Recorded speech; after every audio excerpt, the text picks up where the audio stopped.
Hello students, welcome to science Acharya Hindi medium. आज हम फिर से आ चुके हैं एक बहुत ही प्यारे लेक्चर के साथ में। जैसा कि लास्ट लेक्चर में मैंने एल्डिहाइड कीटोन कार्बोक्सिलिक अम्ल, ठीक है, अपना जो चैप्टर नंबर 8 है उसके मैंने मोस्ट इंपॉर्टेंट क्वेश्चन आपको करवा दिए हैं। उसके मोस्ट इंपॉर्टेंट क्वेश्चन 3 पार्ट में है, पार्ट 1, पार्ट 2 और पार्ट 3। अगर आप एक एक घंटे के 3 पार्ट देखते हो, मतलब 3 घंटे में आपका एल्डिहाइड कीटोन कार्बोक्सिलिक अम्ल फिनिश है। अगर मैं बात करूं नंबर वाइज, तो उससे सबसे ज्यादा मार्क्स के क्वेश्चन पूछे जाएंगे आपके बोर्ड एग्जाम में। तो अगर आप वो पार्ट 1, पार्ट 2, पार्ट 3 करते हो तो आप एल्डिहाइड कीटोन कार्बोक्सिलिक अम्ल को बहुत ही आसानी से समझ सकते हो। उसमें मैंने important questions, important concept, important बातें सारी कवर कर दी है, ठीक है। तो आप जाओ एल्डिहाइड कीटोन कार्बोक्सिलिक अम्ल का पार्ट 1, पार्ट 2, पार्ट 3 देखो। RBSC board class 12th chemistry by VRU sir, इस नाम से मैंने प्लेलिस्ट वहाँ पे बनाई है, आप उस प्लेलिस्ट को देख सकते हो। उसमें मैंने अभी तक कौन कौन से चैप्टर कवर कर दिए हैं उसमें देखो, ध्यान से सुनना। फिजिकल केमिस्ट्री का विलियन है, इनऑर्गेनिक के दोनों चैप्टर है, डी एवं एफ ब्लॉक के तत्व और कोऑर्डिनेशन कंपाउंड, 2 चैप्टर वो फिनिश है, मतलब टोटल 3 हो गए फर्स्ट बुक के। अब बात करें अगर अपन सेकंड बुक में कौन कौन से चैप्टर मैंने वहाँ पे फिनिश कर दिए हैं, halo alkane, hello Erin, alcohol phenol ether, aldehyde ketone carboxylic अम्ल और बायोमोलिक्यूल। मतलब सेकंड बुक के 5 में से 4 चैप्टर के इंपॉर्टेंट क्वेश्चन आंसर मैंने आपको करवा दिए हैं। उस बुक में अपना सिर्फ अमीन चैप्टर बाकी है। अमीन आपको बहुत जल्द उसके क्वेश्चन आंसर का इंपॉर्टेंट वीडियो आपको मिल जाएगा। तो उस बुक में सिर्फ एक ही चैप्टर है और उस बुक में 2 चैप्टर है, जिसमें से आज अपन कवर करने वाले हैं केमिकल काइनेटिक्स, नाम है इसका रासायनिक बल गतिकी। फिजिकल केमिस्ट्री का एक बहुत ही प्यारा सा चैप्टर है रासायनिक बल गतिकी, इसको आज अपन स्टार्ट करने वाले हैं और हो सकता है अपन इसको आधा खत्म भी कर दे, ठीक है। स्टार्ट करें चैप्टर। अब देखो एक और बात, जो कि अगर मान लो किसी बच्चे को डाउट आ रहा है केमिस्ट्री में कोई सा भी, तो नीचे कमेंट तो आप कर ही सकते हो, कमेंट में मेरे को बता सकते हो क्या दिक्कत है आप लोगों को, तो मैं आपका क्वेश्चन लेके आ जाऊंगा वीडियो में और आपके नाम से आपके क्वेश्चन को एक्सप्लेन कर दूंगा, ठीक है। पर अगर मान लो और भी कोई डाउट है छोटे मोटे, तो क्या कर सकते हो आप, ये मेरे कॉन्टेक्ट नंबर है, सेव कर लो, 8302898893, ठीक है, 8302898893। इस पे आप मेरे को मैसेज कर सकते हो, कॉल भी कर सकते हो। अगर मैं क्लास वगैरह ले रहा हूँ, रिकॉर्डिंग कर रहा हूँ, तो हो सकता है आपको मेरा ये नंबर मैं कॉल अटेंड नहीं कर पाऊँ, पर आप मेरे को व्हाट्सएप पे मैसेज ड्रॉप कर सकते हो। मैं आपके क्वेश्चन का आंसर जल्द से जल्द करने की कोशिश करूंगा, ठीक है। अब स्टार्ट करते हैं। देखो फालतू बातें तो रहने देते हैं, सीधे टॉपिक पे आते हैं। अपना आज का टॉपिक क्या है, टॉपिक है अपना केमिकल काइनेटिक्स, रासायनिक बल गतिकी। तो इसका इंपॉर्टेंट क्वेश्चन फर्स्ट है एथिल एसीटेट, सुनना ध्यान से। फर्स्ट क्वेश्चन डिस्कस करने अपन एथिल एसीटेट के जल अपघटन का उदाहरण देकर छद्म प्रथम कोटि अभिक्रिया को समझाइए। आरबीसी 2013 में, 16 में, 24 में और भी सीबीएसई वगैरह में भी क्वेश्चन कई बार पूछा गया है। स्टार्ट कर रहे हैं अपन फर्स्ट क्वेश्चन। अब देखो यहाँ पे एक बात लिखी है एथिल एसीटेट, सारे लोग जानते हो एथिल एसीटेट क्या होता है। देखो सुनना ध्यान से, CH3C डबल बॉन्ड हो, इसको तो अपन बोलते हैं एसीटेट। CH3C डबल बॉन्ड को अपन क्या बोलते हैं, एसीटेट। अरे भूल गए हो तो वापस से देख लो, CH3COOH जिसको अपन बोलते हैं एसिटिक एसिड। इससे मैंने हाइड्रोजन निकाल दिया, तो जो पीछे स्ट्रक्चर बचे उसको अपन बोलते हैं एसीटेट। एसिटिक अम्ल से हाइड्रोजन निकालने के पश्चात या H+ निकालने के पश्चात बनी स्पीसीज एसीटेट कहलाती है। अब एसीटेट के पहले एथिल लिखा है, एथिल अपना क्या होता है, CH3 को अपन बोलते हैं मैथिल और C2H5 को बोलते हैं एथिल। तो ये एथिल एसीटेट है, मतलब C2H5। तो CH3COO2H5 को अपन क्या बोलते हैं, एथिल एसीटेट बोलते हैं। CH3C double bond O C2H5, ये अपना एथिल एसीटेट है, ठीक है। एक टाइप का ये अपना एस्टर है, ठीक है। इसके स्ट्रक्चर अगर मैं ड्रॉ करूं तो CH3C double bond oxygen, single bond oxygen, C2H5, तो ये अपना क्या हुआ, एस्टर हुआ। ऐसे देख लो ना, RC double bond OR, C double bond O single bond O के दोनों तरफ R ग्रुप होता है, तो उसको अपन क्या बोलते हैं, उसको अपन एस्टर बोलते हैं। तो ये अपने पास एक एस्टर है। तो एस्टर मतलब एथिल एसीटेट के जल अपघटन करवाना है अपने को with the help of water. अपने को बॉन्ड को क्या करना है, ब्रेक करना है। जल की सहायता से बंध को तोड़ रहे हैं अपन, उसको बोलेंगे जल अपघटन, ठीक है। छद्म प्रथम कोटि अभिक्रिया को समझा। अब ये छद्म प्रथम कोटि अभिक्रिया क्या होती है, जिसको अपन बोलते हैं छद्म सूडो फर्स्ट ऑर्डर रिएक्शन। अब सूडो फर्स्ट ऑर्डर रिएक्शन क्या है, तो मैंने पहले भी कई बार बताया, वापस से बता देता हूं। ऐसी अभिक्रियाएं जिनकी कोटि क्या होती है, एक, परंतु आणविकता एक से अधिक हो सकती है। आणविकता 2 भी हो सकती है, कई बार ऐसे भी एनसीईआरटी अपने को बोलती है, कुछ बुक्स ऐसा भी बोलती है। ऐसी अभिक्रियाएं जिनकी आणविकता 2 किंतु कोटि 1 हो, छद्म प्रथम कोटि अभिक्रिया या छद्म एकाणुक अभिक्रिया या सूडो फर्स्ट ऑर्डर रिएक्शन या सूडो यूनिमॉलिक्यूलर रिएक्शन कहलाती है। पढ़ना स्टार्ट करते हैं, सुनना ध्यान से। एक और बात जो आप लोगों को पता होनी चाहिए, एस्टर का जब अपन जल अपघटन करते हैं तो अपने को क्या क्या देखने को मिलता है, तो एस्टर के जल अपघटन से अपने को देखने को मिलता है कार्बोक्सिलिक अम्ल और साथ में अल्कोहल। आपने ऑर्गेनिक केमिस्ट्री में देखो, मैं चीजें कनेक्ट कर रहा हूं, यहां से ध्यान से सुनना। मैं कई बार एक लाइन जो हमेशा बोलता हूं क्लास में, ऑफलाइन में भी ऑनलाइन में भी, ध्यान से सुनना। मैं ये कहता हूं पूरी केमिस्ट्री एक है, पूरी केमिस्ट्री क्या है, एक है, बस आपको उस केमिस्ट्री को कनेक्ट करना आना चाहिए। अगर आप केमिस्ट्री को कनेक्ट कर पा रहे हो, फिजिकल, ऑर्गेनिक, इनऑर्गेनिक, अगर आप तीनों को अच्छे से कनेक्ट कर पा रहे हो, ठीक है, तो आप केमिस्ट्री को अच्छे से समझ पाओगे। तो देखो याद करो, एस्टरीकरण अपन ने अभिक्रिया पढ़ी थी, जिसकी अपन परिभाषा लिखते थे, एस्टर के निर्माण की प्रक्रिया एस्टरीकरण कहलाती है। अब एस्टर का निर्माण अपन किस किस से करते थे, वैसे तो और भी तरीके हैं, पर मैं बात करूं तो अम्ल और एल्कोहल की हेल्प से अपन क्या प्रिपेयर कर सकते हैं, एस्टर। अम्ल तथा एल्कोहल की हेल्प से अपन क्या बना सकते हैं, एस्टर बना सकते हैं। तो क्या मैं ऐसे भी कह सकता हूं, जब मैं एस्टर को तोड़ूंगा, एस्टर को जल अवगठित करूंगा, तो एक मेरे को मिलेगा अम्ल और एक मिलेगा एल्कोहल। अब यहाँ पे चीज नोटिस करो, CH3 COO में टोटल कार्बन कितने, 4, 1 2 और C2 और 1 3 एंड 1 4, तो 4 कार्बन है। जब हम इसका जल अवगठन करेंगे तो एक बनेगा अपने को अम्ल कार्बोक्सिलिक और एक बनेगा एल्कोहल। 2 कार्बन वाला अम्ल बना दो और 2 कार्बन वाला एल्कोहल बना दो, तो एक बन गया अपना एसिटिक एसिड और एक बन गया अपना एथिल अल्कोहल। ठीक है, एसिटिक एसिड के आईयूपीएसी नेम की बात करूं तो वो होगा अपना एथेनोइक अम्ल, 2 कार्बन वाला अम्ल एथेनोइक अम्ल, 2 कार्बन वाला एल्कोहल एथेनॉल। ठीक है, तो जब मैंने एथिल एसिटेट का जल अपघटन किया, अब ये जल अपघटन कौन सा है, देखो CH3, 2 मिनट रुकना, ध्यान देना इधर, ध्यान देना इधर सारे बच्चों, CH3 C double bond O C2H5, ये अपना क्या है, एस्टर है। कौन सा एस्टर है, एथिल एसिटेट। एथिल एसिटेट का जब मैं जल अपघटन करता हूं, क्या करता हूं मैं, जल अपघटन with the presence of H+, अम्ल की उपस्थिति में जल अपघटन, जिसको अपन क्या बोल देते हैं, अम्लीय जल अपघटन। पढ़ा था अपन ने कहां पे, ऑर्गेनिक में। ठीक है, तो जब अपन इसका अम्लीय जल अपघटन करते तो अपने को देखने को मिलता है एसिटिक एसिड, एक तो देखने को मिलता है एसिटिक एसिड और एक अपने को देखने को मिलता है एथेनॉल। ठीक है, अब इस अभिक्रिया को अपन डिस्कस करें। यहाँ H2 अधिकता में है, यहाँ पे H2 कैसा है, यहाँ पे H2 अधिकता में है मतलब एक्सिस में है, H2 अधिकता में है मतलब एक्सिस में है। ठीक है, अतः अभिक्रिया संपन्न होते समय जल की सांद्रता में कोई विशेष परिवर्तन नहीं होता है। देखो ध्यान देना, जब अपने पास अगर कोई अपना अभिकारक अधिकता में हो तो उसकी सांद्रता में कोई खास परिवर्तन नहीं होता। इन्होंने भी ये लिखा है, यहाँ H2 अधिकता में है, अतः अभिक्रिया संपन्न होते समय, अभिक्रिया एंड होते समय जल की सांद्रता में कोई विशेष परिवर्तन नहीं होता है, इसलिए इसकी सांद्रता को अपन क्या मान लेते हैं, स्थिर मान लेते हैं। इसलिए अपन इसकी सांद्रता को क्या मान लेते हैं, अपन स्थिर मान लेते हैं। ठीक है, एवं अभिक्रिया केवल एथिल एसिटेट की सांद्रता पर निर्भर करती है। कहना क्या चाह रहे हैं, सुनना ध्यान से। जब अपन वेग नियम लिखते हैं, क्या लिखते हैं अपन, वेग नियम, जिसको कि अपन बोलते हैं रेट लो। जब अपन रेट लो लिखते हैं, जब अपन रेट लो लिखते हैं तो अपने को पता चलता है रेट जो है इस अभिक्रिया का, रेट इज इक्वल टू के, यहाँ पे कैपिटल के किसको रिप्रेजेंट करेगा, रेट कांस्टेंट को, जिसको कि अपन बोलते हैं वेग नियतांक, है ना, वेग नियतांक। किस रेट लो जब अपन लिखते हैं तो यहाँ पे अपन नोटिस करते हैं कि यहाँ पे जो अभिक्रिया का वेग है वो सिर्फ एथिल एसिटेट की सांद्रता पर निर्भर कर रहा है, एथिल एसिटेट की सांद्रता पर निर्भर कर रहा है। CH3 C2, कुछ भी नहीं लिखा मतलब पावर क्या हुई, अरे 1 को लिखने की नीड होती है क्या, नहीं, कुछ भी नहीं है, मतलब क्या है वहां पे 1 है। तो यहाँ पे CH3 C2H5 की पावर क्या है, 1 है। और आप लोगों को एक बात पता है, वेग नियम में देखो कुछ परिभाषाएं बोल रहा हूं, ध्यान से सुनते जाना। वेग नियम में अभिकारकों की सांद्रताओं के घातांकों का योग अभिक्रिया की क्या कहलाती है, कोटि कहलाती है। तो यहाँ पे अगर मैं एक चीज बोलूं, ये मेरे पास जो अभिकारक है एथिल एसिटेट, इसकी सांद्रता की घात कितनी है, 1 है। इसका मतलब ये कौन सी कोटि की अभिक्रिया है, ये प्रथम कोटि की अभिक्रिया है। कौन से कोटि की अभिक्रिया है, प्रथम कोटि की अभिक्रिया। यहां से आप लोग नोटिस करोगे कि यहाँ पे अणुकता कितनी है, एक एथिल एसिटेट है, एक अपना जल है, कह सकता हूं ना, एक एथिल एसिटेट और एक जल है। तो क्या मैं कह सकता हूं यहाँ पे आणविकता कितनी हुई, 2, परंतु अभिक्रिया की कोटि कितनी है, 1। मतलब ये आणविकता 2, कोटि 1, मतलब ये छद्म प्रथम कोटि अभिक्रिया या छद्म एकाणुक अभिक्रिया या सूडो फर्स्ट ऑर्डर रिएक्शन या सूडो यूनिमोलिकुलर रिएक्शन कहलाती है। ठीक है, अतः वेग बराबर के, यहाँ पे वेग नियतांक CH3 CO C2H5 की पावर 1। अतः इस अभिक्रिया से स्पष्ट अभिक्रिया जिनकी आणविकता 2 या अधिक हो, ऐसी अभिक्रिया जिनकी आणविकता 2 या अधिक हो परंतु कोटि 1 हो, छद्म एकाणुक अभिक्रिया। छद्म मतलब सूडो, एकाणुक मतलब यूनिमोलिकुलर, अभिक्रिया मतलब रिएक्शन, सूडो यूनिमोलिकुलर रिएक्शन कहलाती है। ठीक है, अरे क्वेश्चन ध्यान रखना, कई बार ये भी पूछ लिया जाता है छद्म प्रथम कोटि अभिक्रिया का उदाहरण लिखिए, तो अपने को लिख देना एस्टर का अम्लीय माध्यम में जल अपघटन।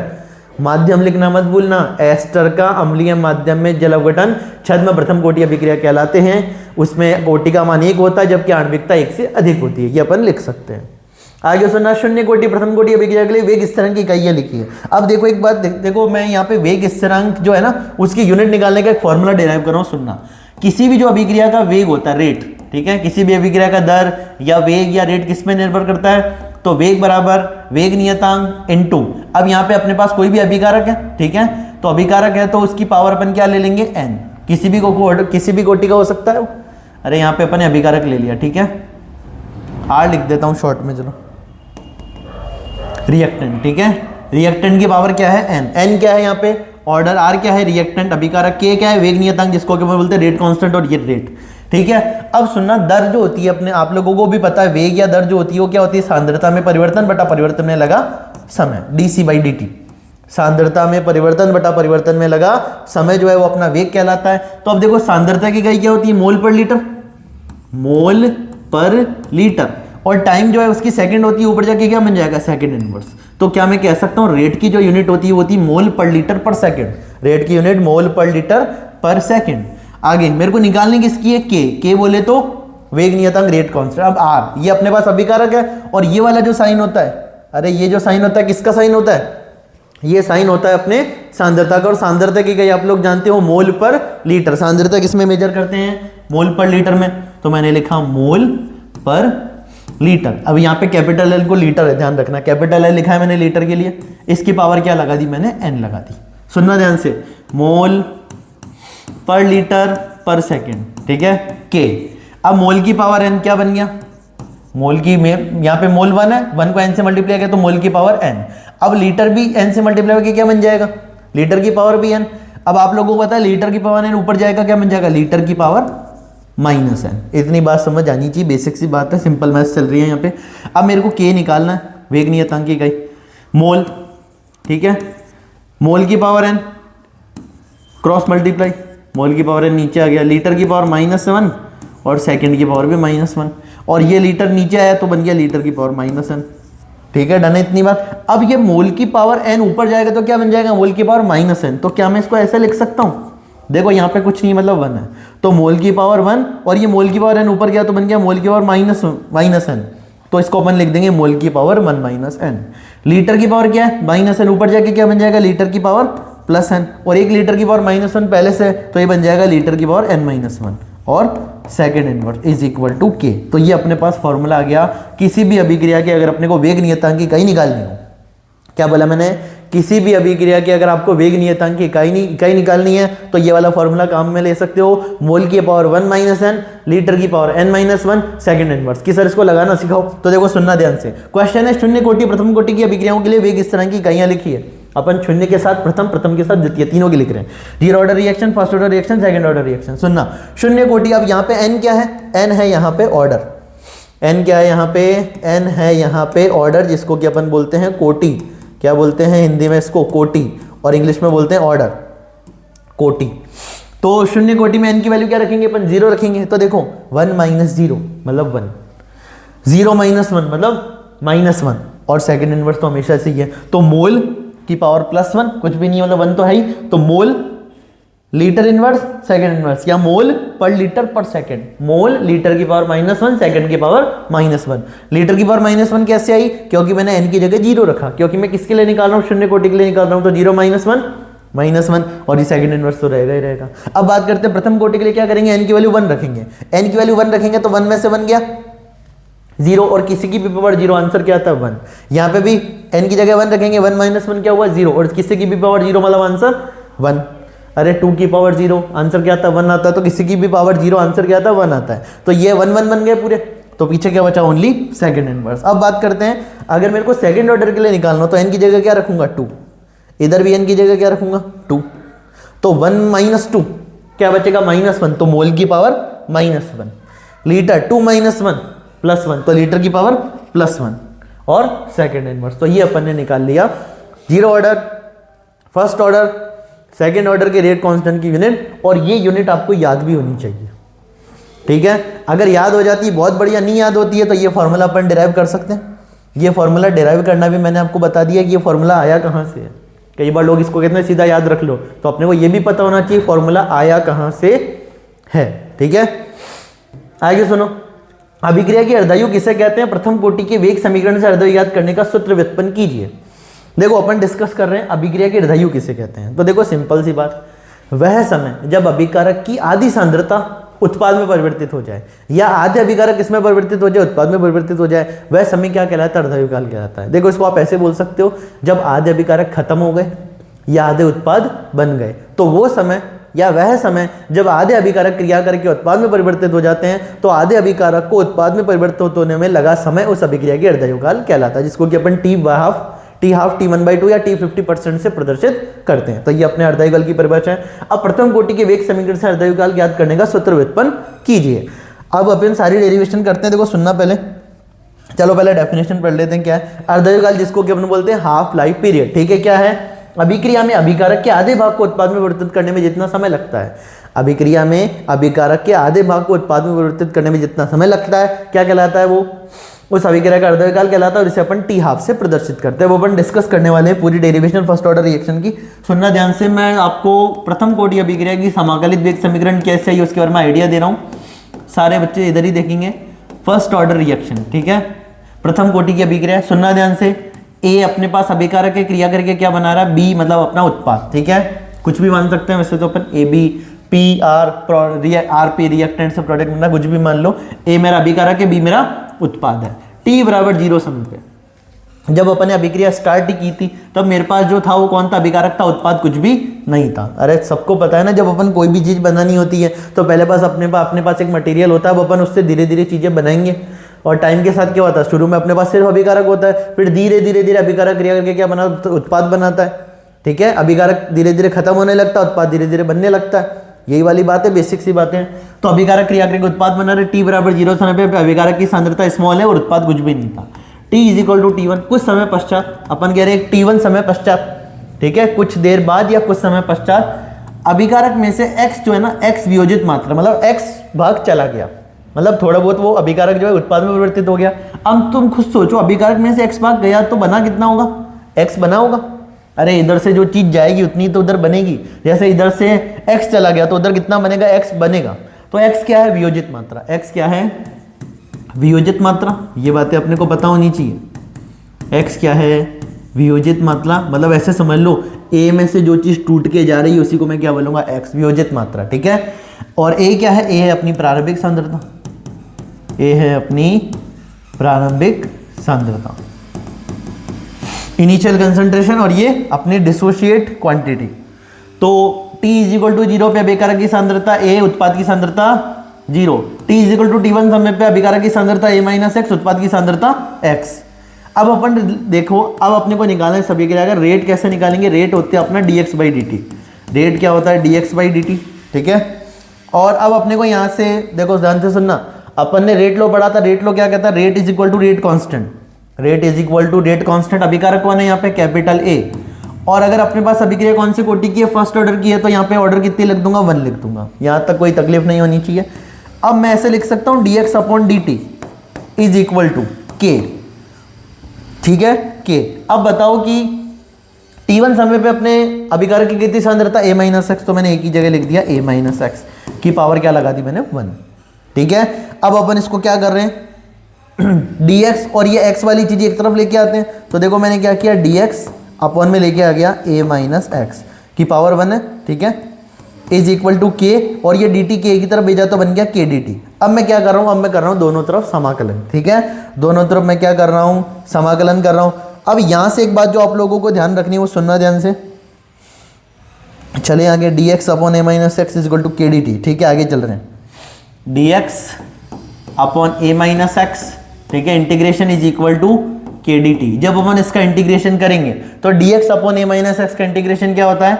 Minus log a minus x base e. ठीक है, इसका जब अपन क्या करते हैं? समाकलन करते हैं किसका? dx upon a minus x का, तो क्या आता है? Minus log a minus x base e. ठीक है, k। और dt का समाकलन करेंगे, dt का समाकलन क्या होता है? t होता है, फिर साथ में अपन लगा देंगे कांस्टेंट c। ठीक है, इक्वेशन सुनना ध्यान से, minus log a minus x base e is equal to k t plus c. अब यहां से जो आप लोगों को नोटिस करने वो सुनना ध्यान से, क्या मैं कह सकता हूं t इज इक्वल टू 0 पे? t इज इक्वल टू 0 पे x क्या था? 0 था। t इज इक्वल टू 0 पे क्या था? x क्या था? 0 था। कि सर कैसे? तो देखो, t इज इक्वल टू 0 पे x क्या था मेरा? t इज इक्वल टू 0 पे x क्या था? 0 था। अरे t बराबर 0 पे उत्पाद की सांद्रता कुछ थी क्या? नहीं थी। तो x क्या था पहले? 0 था। तो आप सुनना ध्यान से बात, सुनना ध्यान से बात। t इज इक्वल टू 0 पे x 0 था। अब देखो, अगर मैं t की जगह 0 रखता हूं, ध्यान देना, टी की जगह 0 रखूंगा तो के 0 से मल्टीप्लाई होकर क्या बन जाएगा, 0 बन जाएगा। टी इज इक्वल टू 0 पे एक्स भी क्या था, 0, तो एक्स 0 है तो ए माइनस 0 क्या बचेगा, ए। तो क्या मैं कह सकता हूं यहां से मेरे पास आ गया minus log a base e is equal to सी। सी की वैल्यू निकल के आ गई यहां से। क्या किया मैंने, वापस से ध्यान से सुनना, टी इज इक्वल टू 0 पे एक्स क्या था, 0 था, यहां से दिख भी रहा है आपको। टी इज इक्वल टू 0 पे एक्स क्या था, टी इज इक्वल टू 0 पे एक्स कुछ था क्या, नहीं, एक्स 0 था। तो बनेगा ठीक है, टी इज इक्वल टू 0 पे एक्स 0 था, तो मैंने टी की जगह 0 रखा, 0 के से मल्टीप्लाई होकर क्या बन गया, 0 बन गया। एक्स की जगह मैंने क्या रखा, 0, तो ए माइनस 0 क्या बचेगा, a minus log a base e is equal to c. अब इस सी की वैल्यू मैं पुट कर देता हूं इक्वेशन नंबर, इसको नाम दे देते इक्वेशन फर्स्ट, इसको दे देते इक्वेशन सेकंड। तो सेकंड की वैल्यू किस में पुट कर रहा हूं, इक्वेशन फर्स्ट में, ठीक है। तो देखो क्या होगा, minus log a minus x base e is equal to k T, और सी की जगह क्या रखेंगे, सी की वैल्यू है माइनस लॉग ए बेस ई, तो माइनस लॉग ए बेस ई। अब लॉग लॉग को एक तरफ लेके चल जाऊं, तो ये देखो माइनस लॉग ए बेस ई को उधर लेके जाऊंगा तो माइनस क्या बन जाएगा, प्लस बन जाएगा। तो लॉग ए बेस ई, तो ये प्लस का बन गया और यहाँ पे माइनस है ही, log a minus x base e is equal to k t, ठीक है। अब आगे जो आप लोगों को चीज नोटिस करनी हो, सुनना ध्यान से, इसको आगे लेके जा रहे हैं। देखो log a base e minus log a minus x base e is equal to k T.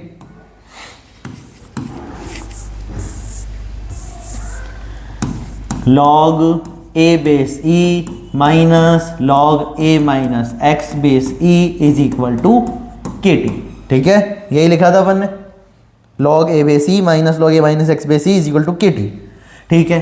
अब एक बात जो आप लोगों को पता होनी चाहिए, देखो छोटी छोटी सी बातें हैं, log a minus B, log a minus log B को क्या मैं ऐसे लिख सकता हूँ, log a upon B, log a minus log B को क्या मैं लिख सकता हूँ, लॉग ए अपॉन बी। तो देखो log a base c minus log a minus x base c, इसको मैं लिख सकता हूँ log a upon a minus x base e is equal to k t, ठीक है। इतना काम कर सकते हैं, इसमें कोई डाउट नहीं होना चाहिए। अब देखो दोनों सेम ही है, देखो log a minus x base e is equal to k t लिखूँ या k t is equal to log a upon a minus x base a लिखूँ, बात क्या है, एक ही है, इसमें भी अपने को कोई दिक्कत नहीं होनी चाहिए। अब मेरे को के निकालना है, तो मैंने टी को कहाँ भेज दिया, नीचे भेज दिया, तो k is equal to 1 by t log a upon a minus x base ई।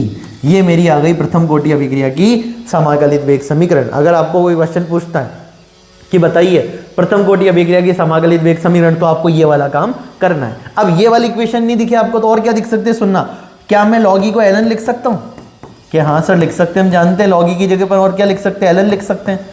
तो a k is equal to 1 by t l n a upon a minus x, ये काम भी अपन कर सकते हैं। अब कि सर ई नहीं लिखना है हमको, एल एन भी नहीं लिखना, क्या कर सकते हैं, तो ई को हटाते हैं तो अपन किससे मल्टीप्लाई करते हैं, 2.303 से, याद है, ई को हटाएंगे तो किससे मल्टीप्लाई करेंगे, 2.303 से, तो k is equal to 2.303 upon t log a upon a minus x. ये वाली इक्वेशन आपके बहुत काम आने वाली है, इससे अपन काफ़ी सारे न्यूमेरिकल करेंगे। वैसे होते तीनों इक्वेशन आप लोगों को दिमाग में रखनी है, ये तीनों फॉर्मूले याद होने चाहिए आप लोगों को, ठीक है। क्या है, k is equal to 1 by t log a upon a minus x base e. इस लॉग ई की जगह क्या लिख सकते हो, एल एन लिख सकते हो, तो मैंने एल एन लिख दिया है, ठीक है। ई को हटाना है तो इस इक्वेशन को किससे मल्टीप्लाई करूंगा, 2.303 से, मतलब 2.303, और यहाँ पे लॉग बेस में कौन है, 10 है, ठीक है, लॉग बेस यहाँ पे कौन है, 10 है। तो ई को हटाया तो मैंने 2.303 से क्या कर दिया, मल्टीप्लाई कर दिया, ठीक है। तीनों फॉर्मूले आपको याद होने चाहिए। ये तीनों क्या है, प्रथम कोटि अभिक्रिया की समाकलित वेग समीकरण। आपके बोर्ड में हो सकता है इसको आपसे व्युत्पन्न करवाए, ठीक है, इसके डेरिवेशन आपसे करवा सकते हैं। देखो सुनते जाना ध्यान से,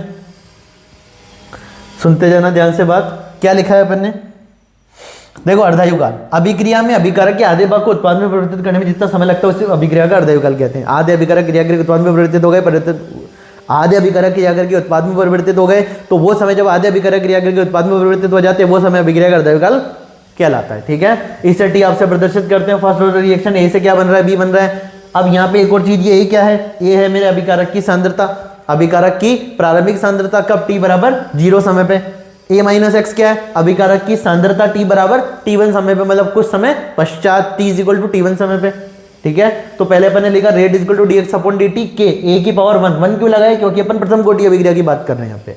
अब कैपिटल है अपना अभिकारा की, उसकी t इक्वल टू t1 समय पे सांद्रता क्या a माइनस एक्स, तो मैंने a की जगह लिख दिया a माइनस एक्स की पावर 1 dx अपॉन, अब देखो इस a माइनस एक्स को नीचे लेके आए तो dx upon a minus x और dt को उधर भेजा तो बन गया k dt।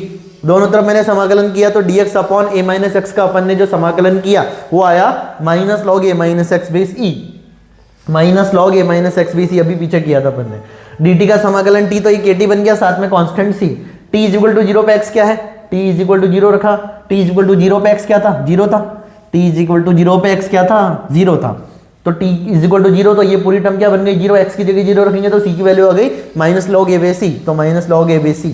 अब c की वैल्यू अपन ने पुट कर दी फर्स्ट के अंदर, तो जब अपन ने सेकंड, देखो सेकंड की वैल्यू फर्स्ट में पुट की c में, तो अपने पास आया minus log a minus x base is equal to k T, सी की जगह मैंने क्या रख दिया, c की जगह मैंने रखा minus log a base e। अब लॉग लॉग को एक तरफ लेके जा रहा हूँ, है ना, कुछ भी कर, अब वही वाली बात है, देखो ये वाली इक्वेशन आ गई ना, log a base e minus log a minus x base e, log a base e minus log a minus x base e is equal to k t. बाकी पूरी कहानी वैसे की वैसे जो मैंने आपको समझाई, दोनों तरफ लॉग थे, ठीक है, टी के टी, तो के टी था तो मैंने टी को क्या इधर भेज दिया लॉग के नीचे, तो 1/t बन गया log a base e minus log a minus x base e, ठीक है।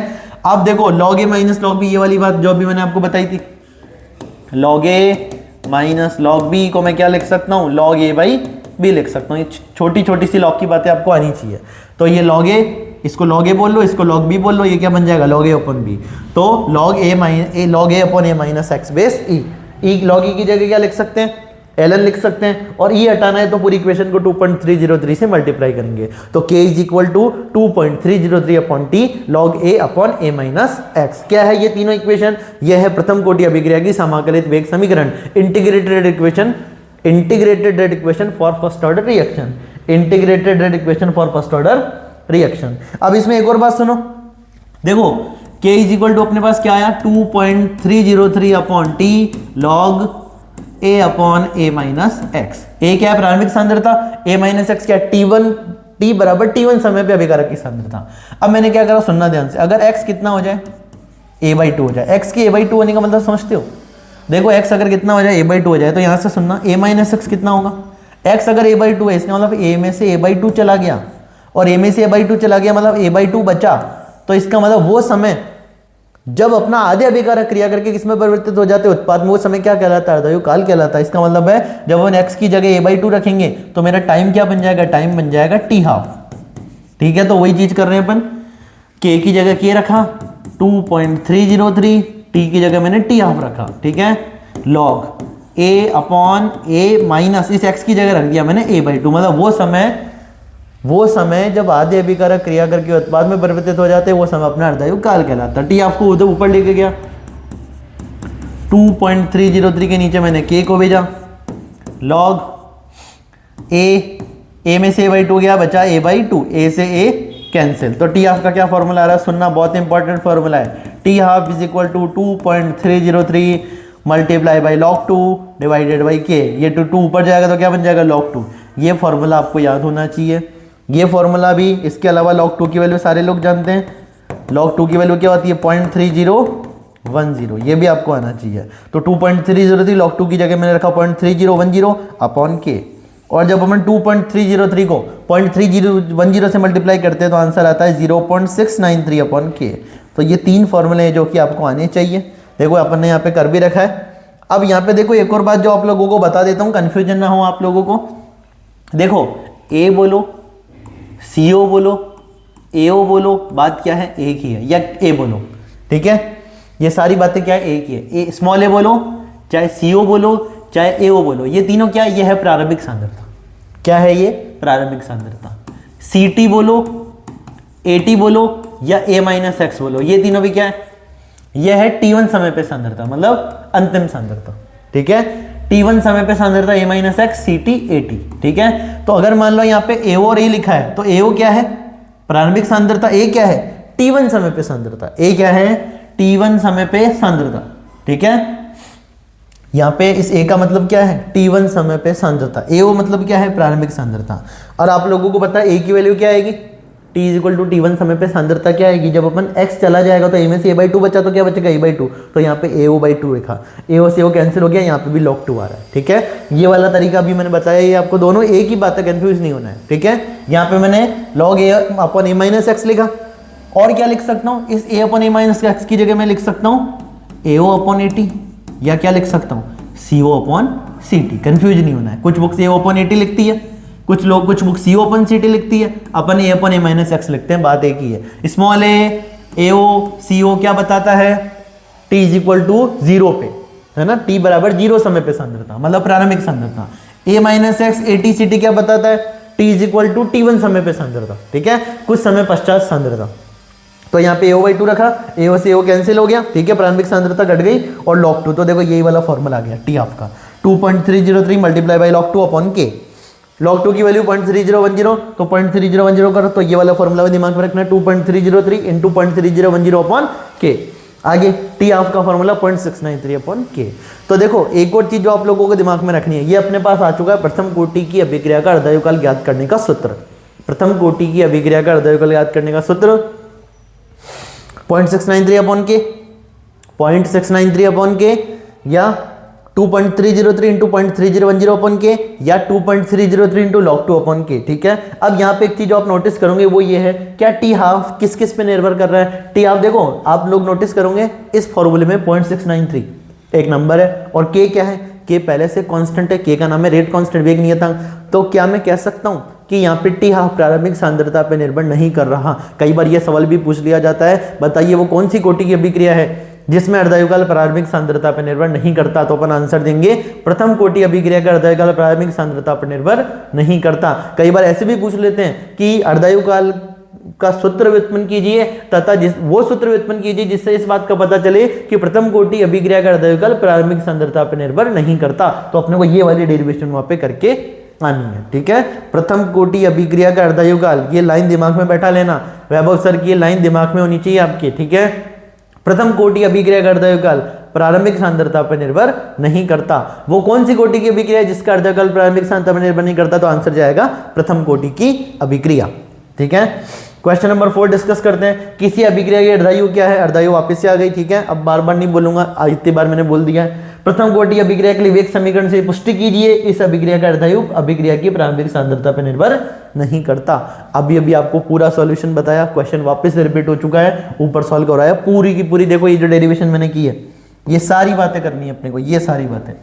ठीक है, ये जो सारी बातें अभी अपन ने की है ये आपको एक्सप्लेन करनी है उसमें। ठीक है, और कुछ भी नहीं है, ये सारी बातें आपको एक्सप्लेन करनी है, ये सारी बातें आपको एक्सप्लेन करनी है। अरे ये क्या ओपन हो गया,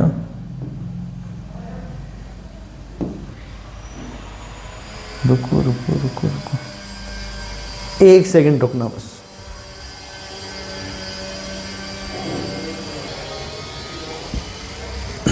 हाँ, तो ध्यान देना, ये वाला क्वेश्चन अभी अभी अपन ने ऊपर एक्सप्लेन कर दिया है, कोई आपको इसमें दिक्कत नहीं होनी चाहिए। क्वेश्चन नंबर 5, 6 पढ़ो जल्दी से। क्वेश्चन नंबर 5 और 6 पढ़ो जल्दी से। Question number 5 and question number 6।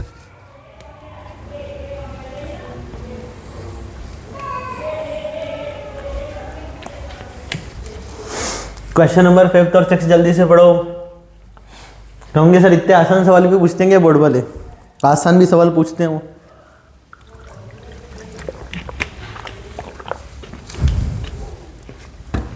देखो सुनना, क्वेश्चन नंबर 5 क्या है, किसी अभिक्रिया के लिए वेग स्थिरांक मतलब अपना कैपिटल के, ठीक है, वेग स्थिरांक मतलब कैपिटल के, है ना, की इकाई सेकंड इनवर्स है। अभिक्रिया की कोटि क्या होगी, तो बताओ किस कोटि की अभिक्रिया के लिए वेग नियतांक की इकाई सेकंड इनवर्स होती है, तो अपना आंसर जाएगा प्रथम कोटि की अभिक्रिया के लिए। ठीक है, आगे अभिक्रिया 2a + b से उत्पाद बन रहा है हेतु अवकल वेग समीकरण लिखिए। अवकल वेग समीकरण लिखना सिखाता हूं, सुनना ध्यान से। पहले अपन दूसरा एग्जांपल करते हैं। जैसे कहीं पे लिखा है 2a + 3b, ठीक है, गिव्स 4c + 5d। ठीक है, तो a और b क्या है, अभिकारक c और d क्या है, उत्पाद 2, 3, 4 और 5 क्या है, यह है स्टोइकियोमेट्रिक कोएफिशिएंट, रस समीकरणमिति गुणांक, किसी भी अभिक्रिया के रस समीकरणमिति गुणांक। तो अपने को यहाँ पे अगर अपने को बोले ना रेट ऑफ रिएक्शन लिखो, रेट ऑफ रिएक्शन लिखो या अवकल वेग समीकरण लिखो, तो क्या करना है, माइनस का साइन लगाना है। ठीक है, अभिकारक के लिए कौन सा साइन लगाएंगे, माइनस का, उत्पाद के लिए कौन सा साइन लगाएंगे, प्लस का। इसको ऐसे दिमाग में रख लेना, ठीक है। दिमाग में रखने का बस तरीका बता रहा हूं कि अभिकारकों की सांद्रता समय के साथ कम होती है, अभिकारकों की सांद्रता समय के साथ कम हो रही है तो अपन माइनस साइन लगा लेंगे, और उत्पाद की सांद्रता समय के साथ बढ़ रही है तो प्लस साइन लगा लेंगे। याद रखने का तरीका है बस। तो देखो, और ये जो रस समीकरण में गुणांक है ना, इनको अपॉन में लिखते हैं। 2 क्या बन जाएगा, 1/2। माइनस क्यों लगा, क्योंकि अभिकारक है। a को अपन लिखेंगे dA/dt, ठीक है। फिर वापस इक्वल का साइन लगाना है। अब अपन b पे आ रहे हैं, तो b की अभी अभिकारक है तो माइनस लगा दो। 3 क्या बन जाएगा, 1/3 बन जाएगा, dB/dt, ठीक है। आगे देखो, c क्या है अपना, उत्पाद है तो प्लस का साइन लगाना है। 4 को क्या लिख देंगे, 1/4 dC/dt, और 5 को क्या लिख देंगे, 1/5 प्लस लगेगा क्योंकि अभिकारक है, dd/dt, ठीक है। एक और एग्जांपल सुनो, जैसे लिखा है, मान लो N2 + 3H2, ठीक है। N2 3H2 क्या बना रही है, 2 अमोनिया बना रही है। N2 3H2 से 2 अमोनिया बन रहा है, तो इसके लिए क्या लिखेंगे, -dN2/dt is equal to -1/3 dH2/dt is equal to +1/2 dNH3/dt। Plus क्यों, क्योंकि उत्पाद है। 2 को क्या लिख दिया, 1/2, 3 को क्या लिख दिया, 1/3, और यहाँ पे 1 है तो कुछ लिखने की जरूरत ही नहीं है। अभिकारक के आगे माइनस, उत्पाद के आगे प्लस, ठीक है। अब अपने पास क्वेश्चन है 2a + b से उत्पाद बन रहा है। 2a + b से क्या बन रहा है, उत्पाद बन रहा है। 2a और b मेरा क्या है, अभिकारक है। इसके लिए अपने को लिखना है ROR। ROR बोले तो रेट ऑफ रिएक्शन, अभिक्रिया का वेग। तो क्या लिखेंगे, 2 बन जाएगा, अभिकारक है तो माइनस लगाया, 2 बन गया 1/2 dA/dt, ठीक है। वापस से देखो, b क्या बन जाएगा, माइनस। अब 1 को तो लिखने का कोई है नहीं, तो -dB/dt, ठीक है। जहाँ k क्या है, यहाँ पे k किसको बताएगा, k बताएगा वेग स्थिरांक को, ठीक है। k बताएगा वेग स्थिरांक को। अगला क्वेश्चन सुनो, प्रथम कोटि अभिक्रिया का अर्धविकल 10 सेकंड है तो वेग स्थिरांक की गणना कीजिए। तो मैंने अभी आपको बोला, फॉर्मूला याद रखना, टी आपका फॉर्मूला 0.693/k। क्या निकालना है, प्रथम कोटि अभिक्रिया का अर्धविकल। अर्धविकल दे रखा है, टी हाफ दे रखा है, कितना, 10 सेकंड। वेग स्थिरांक पूछ रहे हैं, तो k = 0.693, अर्धविकल को नीचे भेजेंगे 10, तो 0.0693। बहुत आसान सवाल है।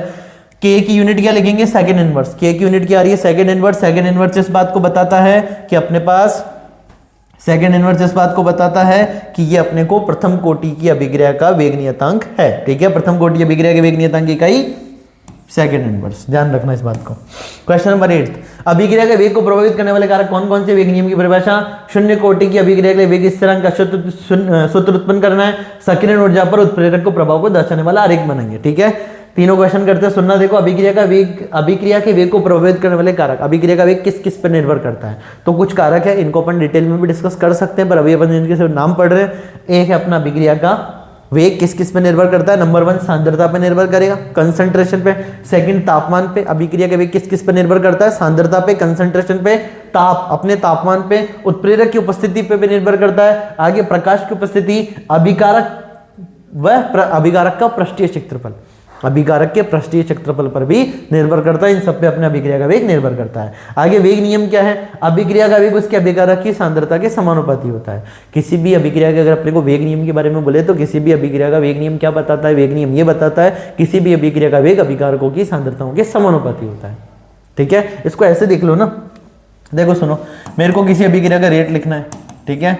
ये मेरे पास A और B अभिकारक है, C और D क्या है, उत्पाद है। तो मैं लिखूंगा रेट समानुपाती है A की पावर m और B की पावर n। यहाँ पे m और n क्या है, ऑर्डर है, कोटि है, ठीक है। अब देखो रेट जो है वो क्या है, समानुपाती अभिकारकों की सांद्रताओं के। अब जब अपन समानुपाती हटाते हैं, जब समानुपाती हटाते हैं तब तो कोई ना कोई कांस्टेंट आता है। जैसे यहाँ पे समानुपाती हटाएंगे कांस्टेंट k आएगा, A की पावर n, m और B की पावर n। यहाँ पे देखो r तो अपना रेट, दर या वेग, अरे रेट को क्या बोल देंगे, दर या वेग। k क्या है, k है मेरा वेग नियतांक, k क्या है, वेग नियतांक।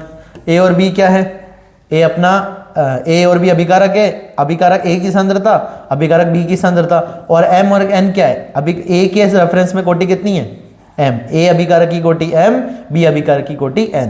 और m प्लस n क्या है, अभिकारक अभिक्रिया की कुल कोटि, m प्लस n अभिक्रिया की कुल कोटि। तो देखो किसी भी अभिक्रिया का वेग अभिकारकों की सांद्रताओं के समानुपाती होता है, इसी को अपन वेग नियम बोलते हैं। किसी अभिक्रिया का वेग उसके अभिकारकों की सांद्रताओं के समानुपाती होता है, a b b c c d d, small a small b small c small d, ये है स्टोइकियोमेट्रिक कोएफिशिएंट, रस समीकरणमिति गुणांक, कैपिटल ए कैपिटल बी अभिकारक, कैपिटल सी कैपिटल डी उत्पाद। ठीक है, अभिक्रिया का वेग लिखेंगे dx बाई dt से, dx बाई dt या समानुपाती a की पावर m b की पावर n, जहां पे a और b क्या है अपने पास अभिकारक की सांद्रता, a ब्रैकेट अभिकारक की a अभिकारक की सांद्रता, b ब्रैकेट b अभिकारक की सांद्रता। तो अभिक्रिया का वेग अभिकारकों की सांद्रताओं के समानुपाती है। ठीक है, समानुपाती हटाएंगे तो कांस्टेंट आएगा r बराबर k, यहाँ पे रेट कांस्टेंट है, सारी बात अपने कर ली है।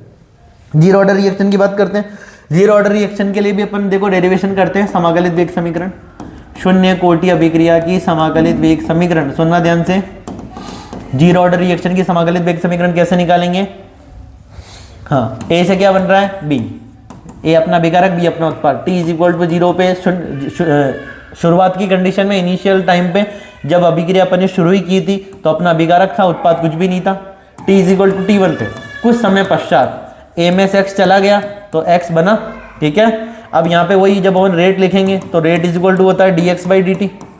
ठीक है, इसको और क्या लिख सकते हैं? रेट कांस्टेंट, अभिकारक अपना a है, उसकी पावर क्या लगाएंगे? जीरो, क्योंकि कौन सी कोटि की अभिक्रिया? शून्य कोटि की अभिक्रिया। किसी की भी पावर जीरो, आंसर कितना आता है? 1 आता है। तो dx upon dt is equal to k। तो यहां से मैं लिख सकता हूँ dx is equal to k dt। दोनों तरफ अपन क्या कर रहे हैं? समाकलन कर रहे हैं। तो dx का समाकलन x, k कांस्टेंट है बाहर आ गया, dt का समाकलन t, तो x is equal to kt, x is equal to kt। ये मेरी क्या आ गई? शून्य कोटि अभिक्रिया की समाकलित वेग समीकरण, शून्य कोटि अभिक्रिया की समाकलित वेग समीकरण। यहां से अपन ये भी लिख सकते हैं k is equal to x upon t, k is equal to x is equal to kt या k is equal to x upon t. t यहाँ पे टाइम है, k अपना वेग नियतांक है, x क्या है? वियोजित मात्रा। x क्या है? वियोजित मात्रा। वियोजित मात्रा क्या है? जो कि अभिकारक से टूट के अलग हो गई, अभिकारक में से टूट के जाने वाली मात्रा x, जिसको कि अपन वियोजित मात्रा कहते हैं। जितना यहाँ से जाएगा उतना यहाँ पे बनेगा। ठीक है, अब इसी से अपन एक और इक्वेशन बनाते हैं, ध्यान से सुनना। क्या इक्वेशन बनाते हैं? क्या यहाँ से मैं ऐसे बोल सकता हूँ, देखो ये x इक्वल टू kt। अब यहाँ पे जब अपन देखो इसको एक और एक तरीके से देखो कि अगर मैं यहाँ पे बात करूं, ध्यान से सुनना, अरे चलो यही कर लेते हैं, सुनो ध्यान से। देखो x इक्वल टू kt, अब जब यहाँ पे अपन इसका समाकलन करते हैं ना तो x is equal to kt plus c आता है। पहले x equal to kt plus c constant आता है साथ में। अब यहाँ पे ऐसे बोल सकता हूँ t is equal to zero पे, t is equal to zero पे x क्या था? जीरो था, x जीरो था। तो देखो t की जगह जीरो रखूंगा तो जीरो k से मल्टीप्लाई होकर क्या बन गया? जीरो, और x भी क्या है? जीरो, मतलब c की वैल्यू भी क्या आ रही है? जीरो आ रही है। ये चीज समझ आई क्या? वापस देखो, t की जगह जीरो रखूंगा तो k जीरो से मल्टीप्लाई होगा। ठीक है, t is equal to zero पे x भी क्या है? जीरो है, तो मैंने x की जगह भी क्या रखा? जीरो रखा, तो ये जीरो, k जीरो से मल्टीप्लाई होकर जीरो, तो c भी क्या आ रहा है? यहाँ से जीरो आ रहा है। इसका मतलब इस इक्वेशन में c का मान क्या आ रहा है? जीरो। यहाँ पे कौन c की वैल्यू क्या आ रही है? जीरो आ रही है, तो x is equal to kt। वैसे यहाँ से भी निकाल लिया था अपन ने, पर वहाँ पे कांस्टेंट अपने को लिखना होता है। तो x is equal to kt, अपने को पता चला ना c की वैल्यू क्या है? यहाँ पे जीरो है, तब पता चला x इज इक्वल टू क्या है? kt। तो यह शून्य कोटि अभिक्रिया की समाकलित वेग समीकरण। अब यहाँ से एक और बात जो अपन कर सकते हैं, सुनना, यहाँ से मैं एक और इसकी एक फॉर्मूला डेराइव कर रहा हूँ, x is equal to kt। मैं x को क्या लिख सकता हूँ? सुनना, क्या मैं x को ऐसे लिख सकता हूँ? a minus x। सर कैसे लिख सकते हो? तो देखो सुनना, a माइनस x। ठीक है, ये a बार आएगा, क्या बन जाएगा? प्लस का है, माइनस का ही बन गया। अरे माइनस है ना, तो प्लस का a बार मल्टीप्लाई होकर क्या बन जाएगा? माइनस है, माइनस, और ये x माइनस का है, बार आके क्या बन जाएगा? Minus minus plus x। a से क्या गया? जीरो, अभी भी क्या बचा? x बचा। इसका मतलब x को अपन क्या लिख सकते हैं? a माइनस x लिख सकते हैं, is equal to kt, is equal to kt। अब यहां से क्या करना, सुनना, इस प्लस a को उधर भेज रहा हूं, क्या बन जाएगा? प्लस a को उधर भेज रहा हूं, क्या बन जाएगा? माइनस a बन जाएगा। ठीक है, अब क्या करा, सुनना ध्यान से, इस पूरी अभिक्रिया को मैं -1 से मल्टीप्लाई कर रहा हूं, तो इस पूरी अभिक्रिया को माइनस से मल्टीप्लाई करूंगा तो माइनस पहले से यहाँ पे, फिर -1 से मल्टीप्लाई करूंगा तो ये बन गया a minus x, minus minus plus. ये प्लस का है तो -1 से मल्टीप्लाई होकर बन जाएगा माइनस kt। ये माइनस का है तो माइनस माइनस मल्टीप्लाई होकर बन जाएगा प्लस a। ठीक है, इसको भी -1 से मल्टीप्लाई करूंगा तो क्या हो गया? ये क्या हो गया? Minus minus plus. तो a minus x is equal to minus kt plus a, a minus x को और क्या लिख सकता हूँ, ए माइनस एक्स को लिख सकता हूँ a t is equal to minus k t plus small a को लिख सकता हूँ ए ओ, और क्या लिख सकता हूँ, ए टी की जगह c t is equal to minus k t plus c o. तो ये वाला फॉर्मूला भी अपने को दिमाग में रखना है, ठीक है ना। देखो ये इसकी डेरिवेशन एक बार, जीरो ऑर्डर रिएक्शन की, जीरो ऑर्डर रिएक्शन की डेरिवेशन देखना, जीरो ऑर्डर रिएक्शन की डेरिवेशन, ए से प्रोडक्ट है ना, ए से कोई उत्पाद बन रहा है, टी बराबर जीरो पे अपने पास जो था वो अभिकारक था स्मॉल ए, उत्पाद कुछ भी नहीं था, t is equal to t one पे कुछ समय पश्चात ए में से एक्स चला गया तो उधर एक्स बना, ए में से एक्स चला गया तो उधर एक्स बना, जितना इधर से जाएगा उधर ही तो उतना बनेगा, ठीक है। अब t is equal to zero पे है ना, शून्य समय पे जब अपनी अभिक्रिया शुरू हुई थी तब अपने पास देखो एओ क्या है, प्रारंभिक सांद्रता। कुछ बुक्स एओ लिखती है, कुछ बुक्स सीओ लिखती है, कुछ स्मॉल ए लिखते हैं, तो ये तीनों बातें एक ही है, एओ लिखा मिले, सीओ लिखा मिले या स्मॉल ए लिखा मिले, बात एक ही है, ये तीनों क्या है, प्रारंभिक सांद्रता। T is equal to t one पे कुछ समय पश्चात, तो ए टी लिखा है चाहे सी टी लिखा रहे चाहे ए माइनस एक्स लिखा रहे, बात एक ही है, t is equal to t one समय पे ए में से एक्स चला गया, मतलब ये क्या है, t is equal to t one समय पे अभिकारक की सांद्रता, ए माइनस एक्स लिखा रहे, ए टी लिखा रहे, सी टी लिखा रहे, तब भी क्या है, बात एक ही है। अब रेट इज इक्वल टू वही D x upon d T के, ए की पावर क्या लगा दी अपन ने, क्योंकि शून्य कोटि की अभिक्रिया है तो जीरो, और किसी की भी पावर जीरो, आंसर कितना था 1, तो d x upon d t is equal to k, तो d x is equal to k d t, ठीक है। दोनों तरफ अपन क्या करेंगे, समाकलन करेंगे, तो x is equal to k t plus c, वो वाली पूरी बात मैंने आपको बता दी, t is equal to zero पे एक्स जीरो है, t is equal to zero पे, t is equal to zero पे एक्स जीरो है, तो इसका मतलब यहाँ पे सी भी क्या आ जाएगा, फॉर्मूले से जीरो आ जाएगा, ठीक है। सी की वैल्यू पुट कर दी अपन ने फर्स्ट में, सी की वैल्यू पुट कर दी फर्स्ट में, तो एक्स देखो सी की वैल्यू पुट करेंगे फर्स्ट में, तो सी की वैल्यू जीरो, तो x is equal to k T, तो k is equal to x by T, ये है अपनी शून्य कोटि अभिक्रिया की समाकलित वेग समीकरण, x is equal to k t शून्य कोटि अभिक्रिया की समाकलित वेग समीकरण, और k is equal to 2.303 upon t log a upon a minus x प्रथम कोटि अभिक्रिया की समाकलित वेग समीकरण, दोनों आपको आनी चाहिए, ठीक है।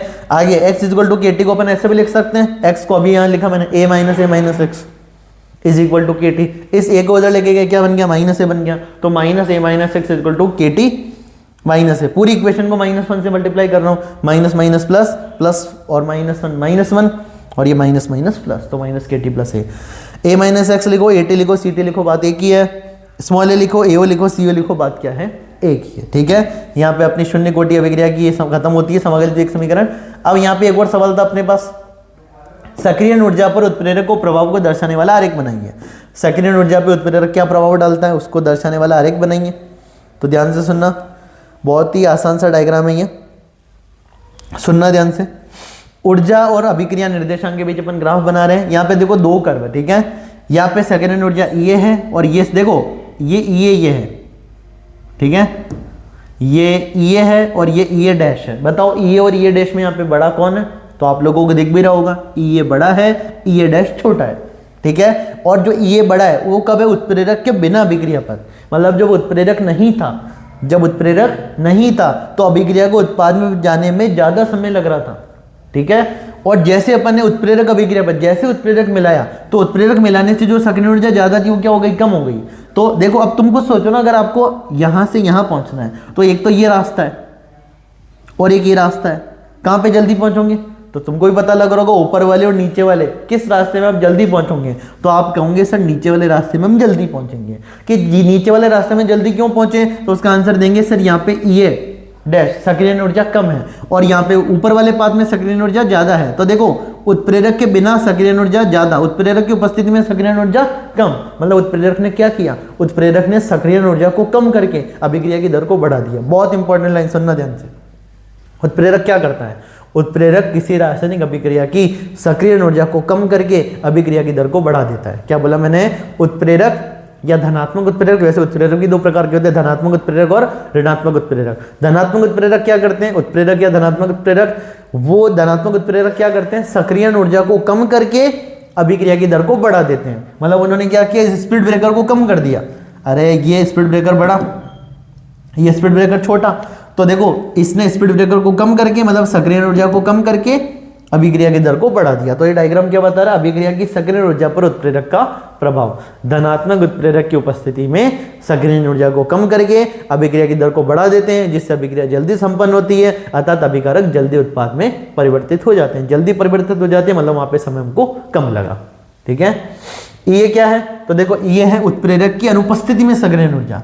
ये डैश क्या है, उत्प्रेरक की उपस्थिति में सक्रियण ऊर्जा। ये क्या है, ये है उत्प्रेरक की अनुपस्थिति में सक्रियण ऊर्जा, ये डैश उत्प्रेरक की उपस्थिति में सक्रियण ऊर्जा। और बताओ ये और ये डैश में कौन छोटा है, तो ये डैश छोटा है, ये बड़ा है। ये डैश छोटा कब आया, जब उत्प्रेरक उपस्थित था, और ये बड़ा कब था, जब उत्प्रेरक उपस्थित नहीं था। अगला क्वेश्चन सुनो, अगला क्वेश्चन सुनना ध्यान से। छद्म प्रथम कोटि की अभिक्रिया किसे कहते हैं? इक्षु शर्करा का प्रतिलोपन किस प्रकार की अभिक्रिया, रासायनिक समीकरण लिखिए। अभी अभी अपन ऊपर डिस्कस किया था। प्रथम कोटि की अभिक्रिया का वेग स्थिरांक, प्रथम 5 × 10 की घात -14, 5 × 10 to the power -14, ठीक है। वेग स्थिरांक मतलब k, 5 × 10 to the power -14। Unit से भी समझ आ रहा होगा। सेकंड इनवर्स किसकी वेग नियतांक की होती है, प्रथम कोटि की। अर्धायु बतानी है, तो अर्धायु काल का फॉर्मूला T12 = 0.693/k। कर सकते हैं अपन ये काम। अरे k की वैल्यू तो पुट करनी है, 0.693/5 × 10 to the power -14, -14 को ऊपर ले जाओ, +14 बन गया। 0.693 में 5 को डिवाइड करना है, बस खत्म। ठीक है, इसको सॉल्व कर लेंगे। आर्यनीय समीकरण के आधार पर ln k वर्सेस 1/t के मध्य आरेख, ठीक है, बना लेंगे। सुनो देखो, पहले वापस से आ गया आभासी प्रथम कोटि या छद्म प्रथम कोटि अभिक्रिया। आभासी प्रथम कोटि या छद्म प्रथम कोटि की अभिक्रिया आ चुकी है, वापस से सुनना ध्यान से। तो ऐसी अभिक्रियाएं जो द्विआण्विक बाइमोलिकुलर होती है, ठीक है, द्विआण्विक मतलब बाइमोलिकुलर होती है, लेकिन प्रथम कोटि बल गतिकी का पालन करती है। स्टार्टिंग की अपन ने यहीं से की थी। ऐसी अभिक्रियाएं जिनकी कोटि एक होती है, परंतु आणविकता या अणुकता, आणविकता अथवा अणुकता अथवा इंग्लिश में बोलते हैं मॉलिक्युलैरिटी। मॉलिक्युलैरिटी, आणविकता या अणुकता क्या होती है, एक से अधिक या दो, तो उसको अपन क्या बोल देंगे, छद्म प्रथम कोटि अभिक्रिया, छद्म एकाणुक अभिक्रिया। ऐसी अभिक्रियाएं जो द्विआण्विक होती है लेकिन प्रथम कोटि बल गतिकी का पालन करती है, आभासी प्रथम कोटि अभिक्रिया कहलाती है। इसके उदाहरण, पहला उदाहरण अपन ने डिस्कस किया, एस्टर का अम्लीय माध्यम में जल अपघटन। एथिल एसिटेट का अम्लीय माध्यम में जल अपघटन किया अपन ने, रिवर्सिबल रिएक्शन है, तो एक मिला अपने को कार्बोक्सिलिक अम्ल और एक मिला अपने को एल्कोहल और एथेनॉल, ठीक है, 2 कार्बन वाला एल्कोहल, 2 कार्बन वाला अम्ल। दूसरा एक और एग्जांपल जो आप लोगों को दिमाग में रखना है, शर्करा का प्रतिलोमन भी छद्म प्रथम कोटि अभिक्रिया है। शर्करा का प्रतिलोमन, ठीक है, कौन सी शर्करा, C12H2211 सुक्रोज का, ठीक है, सुक्रोज का जल अपघटन कर रहे हैं। और सुक्रोज के जल अपघटन से अपने को क्या क्या देखने को मिलता है, सुक्रोज मेरे पास एक डाइसैकेराइड है, बायोमोलिक्यूल J1 में अपने पढ़ा था, सुक्रोज मेरे पास डाइसैकेराइड है, उसका जल अपघटन करूंगा तो क्या होगा, ग्लाइकोसिडिक बॉन्ड टूटेगा, और ग्लाइकोसिडिक बॉन्ड टूटेगा तो वहां पे अपने को एक ग्लूकोज और एक फ्रक्टोज देखने को मिलेगा। तो एक ग्लूकोज और एक फ्रक्टोज देखने को मिलता है। ग्लूकोज में क्रियात्मक समूह एल्डिहाइड, फ्रक्टोज में क्रियात्मक समूह अपना कीटोन। ये है मेरी एल्डोहेक्सोज, ये है मेरा एल्डोकीटोज, ठीक है। इसको देखो, एल्डोहेक्सोज और ये कीटोहेक्सोज, ठीक है। कीटोहेक्सोज क्यों, क्योंकि 6 कार्बन की है तो हेक्सोज, और क्रियात्मक समूह कीटोन तो कीटोहेक्सोज। एल्डोहेक्सोज क्यों, क्योंकि हेक्सोज मतलब 6 कार्बन की शुगर है, फंक्शनल ग्रुप एल्डिहाइड है, एल्डोहेक्सोज कीटोहेक्सोज, ठीक है। और ये मेरा सुक्रोज, सुक्रोज डाइसैकेराइड, 2 मोनोसैकेराइड में टूटा, ग्लाइकोसिडिक बॉन्ड टूटा, ठीक है, जिससे कि अपने को ग्लूकोज फ्रक्टोज देखने को मिले। और ये जो मेरी अभिक्रिया है ये कैसी है, छद्म एकाणुक अभिक्रिया है, छद्म प्रथम कोटि अभिक्रिया। दोनों एग्जांपल दिमाग में रखना। 0.693 लगाएंगे, के की वैल्यू पुट करेंगे, आंसर आ जाएगा। सिंपल मैथ से सॉल्व कर लेना। आगे ln k versus 1/t, Arrhenius equation, आप लोगों को आर्हेनियस इक्वेशन के बारे में आपने सुना होगा। आर्हेनियस इक्वेशन की अपन हेल्प से क्या करते हैं, ln k वर्सेस 1/t के मध्य अपन ग्राफ प्लॉट करते हैं। तो ln k वर्सेस 1/t के मध्य ग्राफ प्लॉट करेंगे तो नेगेटिव स्लोप का ग्राफ आएगा, नेगेटिव स्लोप, ठीक है। यहाँ पे ढाल कितनी है, -EA/r, r यहाँ पे क्या है अपना गैस नियतांक, और E क्या है अपनी सक्रियण ऊर्जा। तो ढाल जो स्लोप है वो -EA/r है। ln k वर्सेस 1/t के मध्य अपन ने ग्राफ प्लॉट किया है। अंतःखंड कौन सा है, ln a, अंतःखंड इंटरसेप्ट अपना ln a है, अंतःखंड ln a, ln k versus 1/t के मध्य का ग्राफ है, नेगेटिव स्लोप है, स्लोप की वैल्यू, ढाल की वैल्यू क्या है, -EA/r। ये ग्राफ आपको दिमाग में होना चाहिए। अपन ने जब डिटेल क्लास ली थी तो मैंने आपको ये भी बताया था ग्राफ इसी तरह का क्यों बनेगा, वहां पे अपन इक्वेशन के बेसिस पे अच्छे से ग्राफ प्लॉट किया था, ठीक है। आगे सुनो, द्वितीय कोटि की अभिक्रिया तो वेग इस तरह की कई लिखी है। Second order reaction, second order के रेट कांस्टेंट की यूनिट क्या होगी, mole inverse litre second inverse, mole inverse litre second inverse. ये भी अभी अपन ने देखी थी, ठीक है। अभी अपन ने 10 क्वेश्चन डिस्कस कर लिए। वीडियो में अपने को टाइम शायद ज़्यादा हो चुका है, 54 मिनट्स, ठीक है।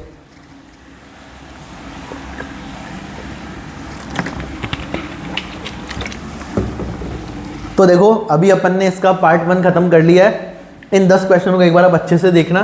किसी क्वेश्चन में कोई डाउट हो तो आप नीचे कमेंट करके मेरे को बता सकते हो, ठीक है। वैसे डाउट होगा नहीं, बहुत आसान आसान इजी क्वेश्चन थे।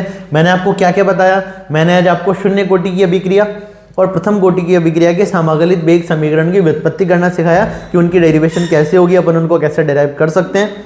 कुछ और इंपॉर्टेंट बातें जो कि अपन अगले लेक्चर में डिस्कस करेंगे।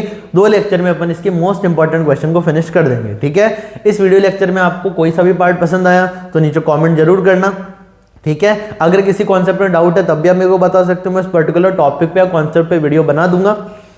बाकी इस वीडियो को आपको लाइक करना है, शेयर करना है, सब्सक्राइब करना है। चैनल को सब्सक्राइब करो, वीडियो को लाइक करो, शेयर करो अपने दोस्तों के साथ कि इंपॉर्टेंट क्वेश्चन जो कि आपको आरबीसी बोर्ड एग्जाम में इससे रिलेटेड या एज इट इज क्वेश्चन देखने को मिलेंगे।